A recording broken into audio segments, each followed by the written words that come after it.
I said, ask your favorite cat. That cat is very favorite of yours. She has eaten all of the meat. What can I do? So he said, okay, I understand.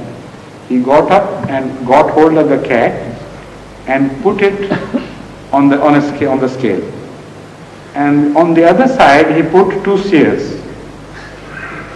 And it so happened that the cat was exactly 2 seers in weight. So he looked at it and said, asked his wife, look here, my wife, if this is the cat, then where is my meat? If it is the meat, then where is my cat? Because it is exactly 2 seers. So if you have to give birth to a godly son through this process, if God supplied the human characters, then the son would be born, but God would disappear as God. If he supplied the godly characters, then God would exist, but son would disappear. Though both these 2 things cannot remain in existence at one and the same time, this is paradox, and it is not a mystery. You can challenge them that this is not a mystery, this is a misnomer for what you are trying to make us believe. This is a paradox, simple and plain.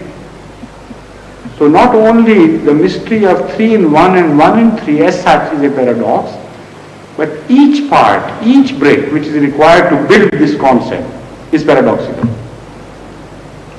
So if you further study and investigate this matter, then you will realize what I mean.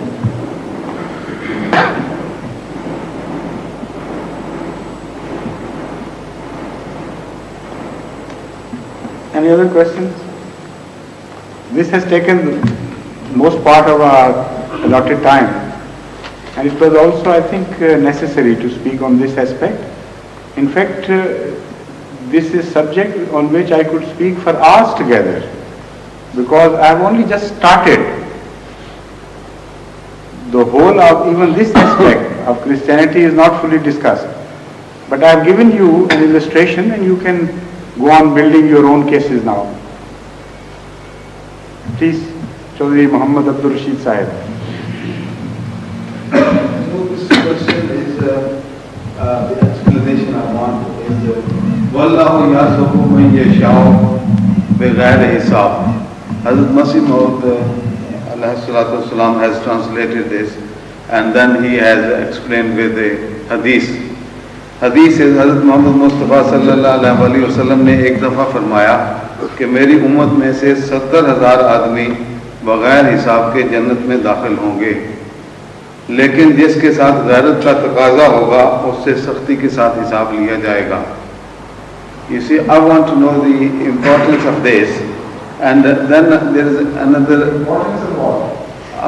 I mean, why he quoted 70,000? Yes, that's one.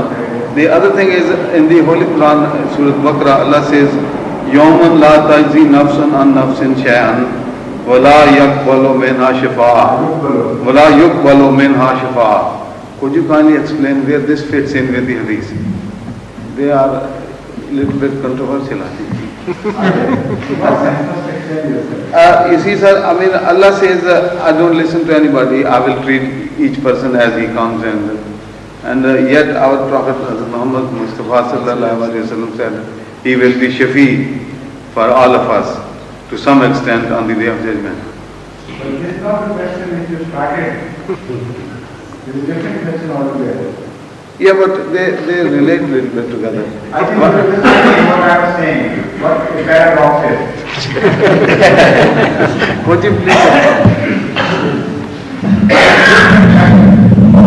separately, independently, please? Yes.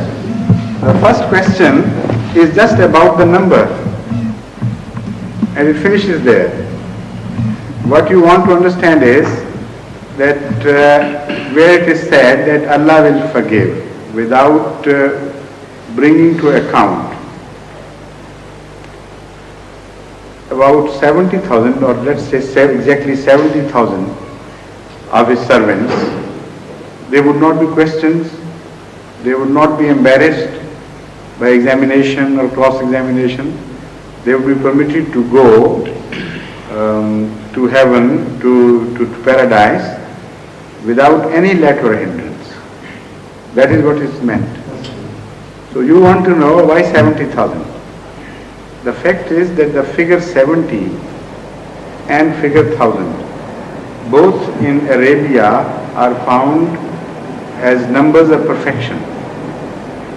7, 70, 100, 1000, all these are round numbers denoting perfection.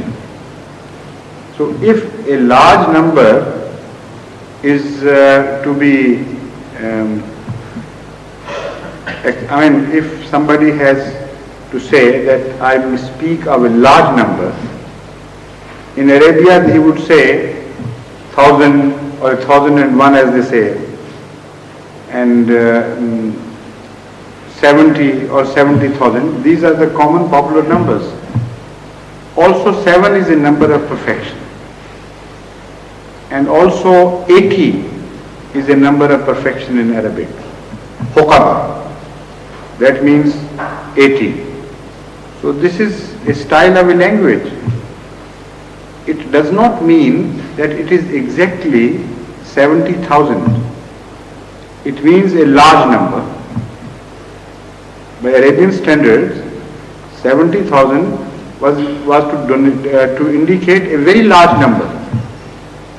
So don't take it too literally, because if you take it literally, then the question would naturally arise, as you have thought of, that why exactly 70,000? And there shouldn't be any reason, because the reason for forgiveness is different, and if that reason is followed, then it should not lead to a fixed number. It is a variable reason. For instance, those people would be forgiven, as I understand the phenomena, without any hisab, without bringing themselves to accounting, as would not have any accounting in their treatment to Allah, in their behavior towards Allah. So Allah would treat them exactly like that.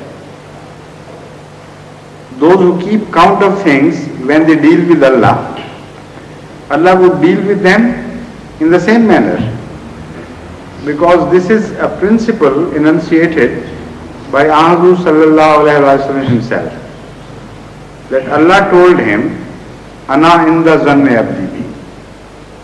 I behave to human beings as they conceive of me. It also means as they behave towards me, as they treat me. So if you treat Allah like a miserly person and have some sort of accounting in between, Allah will not treat you without account.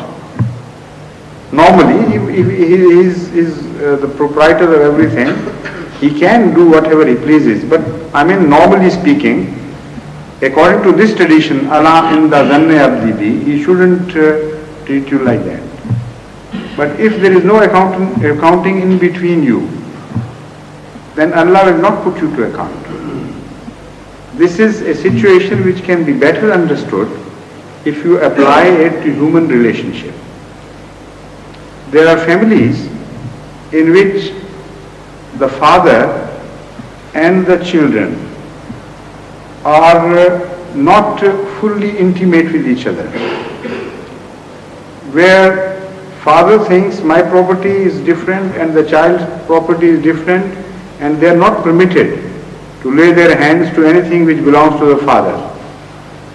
Out of respect, if they abstain from doing it, that is different. If they do it, they are not punished. In such a state, the children also behave like this to their parents, and when they grow up and it is their turn to serve, then they are the humblest possible children who behave to their parents, and they want the parents to appropriate everything that belongs to them.